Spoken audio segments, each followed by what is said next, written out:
Hello mga koy, samahan nyo nga po ako ulit sa 5 minuto ng video na to. A day in my life as a construction worker and content creator dito sa lungsod ng Gapan ng Nueva Ecija. At bago ko nga makalimutan ang aking intro, hi, ako si Kuis Ju, simpleng tao na may simpleng pangarap. Tamad ako pero marami akong pangarap. Kung tatanungin nyo ako kung paano ko magagawa yun hindi ko rin alam. Ngayon araw nga mga koy, ay November 4 at araw ng Lunes, trabaho na naman kami ngayong araw. At tamang kwentuhan nga lang dun sa gilid si Ate Malin at si Atan. At maaga nga akong nagising mga kuys kasi nga maaga rin akong naligo at nag-exercise nga lang ako dyan sa oras na yan mga kuys. At habang hinihintay nga namin dyan mga kuys yung iba naming kasama na nagsiuwian sa Tarlac. At tamang exercise muna tayo for today's video. At dahil matagal nga silang dumating mga kuys ay tamang ikot-ikot nga muna tayo. At dahil bored tayo for today's vlog nga mga kuys ay nag-selfie muna tayo dito sa side mirror ng service namin.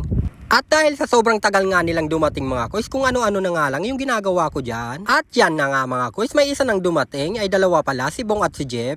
Nauna nga sila kasi mas mabilis silang magpatakbo for today's vlog. At pagkalipas nga ng ilang minuto mga kuys, ay nakasunod na nga rin sa kanila si Ate Shia at si Kuya Froilan. At habang hinihintay pa nga namin yung iba naming kasamahan, ay kinakarga na nga nila dyan yung hawk behind. At habang hinihintay pa nga namin yung iba, ay naglakad-lakad muna ako dyan mga kuys para matanggal nga yung pagkainip ko. Sobrang mainipin talaga ako for today's video, charis. At kung makikita nyo nga mga kuys, napakaganda nga ng panahon ngayon.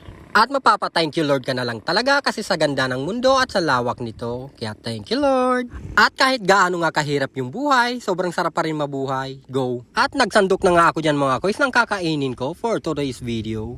At mag-aalas 8 na nga sa oras na yan mga kuys at hindi pa nga dumarating yung driver namin. At tamang maritisan muna sila dyan for today's video. At habang hinihintay nga namin dyan mga kuys, yung driver namin ay dumating na nga rin si Bornok at si Kuya Jomar. Medyo matagal nga rin sila dumating kasi medyo traffic daw sa daan mga kuys. At sinasalubong nga sila dyan ni Papi Juno. Medyo na-miss nga sila, go! At fast forward nga tayo mga kuys, dumating na nga yung driver namin at hindi ko na nga na-videohan. At dito na nga kami sa highway mga kuys. At huminto nga muna kami dyan sa tindahan ni ate para kumuha kami ng babaunin namin sa site. At mabilisang fast forward nga tayo mga kuys, nandito na nga kami sa may simbahan ng Gapan. At nakakamangha nga dito sa lungsod ng Gapan ng Nueva Ecija mga kuys kasi nga napakaganda ng mga istruktura nila dito. At kahit malayo pa nga yung Pasko mga kuys ay napakarami na ngang disenyo dito at mga parol na nakasabit. At mararamdaman nyo nga talaga mga kuys yung diwa ng Pasko dito. At dito nga rin kayo makakakita ng mga sobrang lumang bahay. At nandito na nga kami mga kuys sa mini Viga ng Gapan ng Nueva Ecija. At nag-shortcut na nga lang kami mga kuys kasi nga sobrang traffic dito sa Gapan. At papasok na nga kami dyan mga kuys sa San Leonardo. At fast forward nga tayo mga kuys, nandito na nga kami sa site namin na gagawin. At ngayong araw nga mga kuys ay magpe-prepare lang kami ng sidewalk. Kasi nga po wala pa yung iba naming kasama.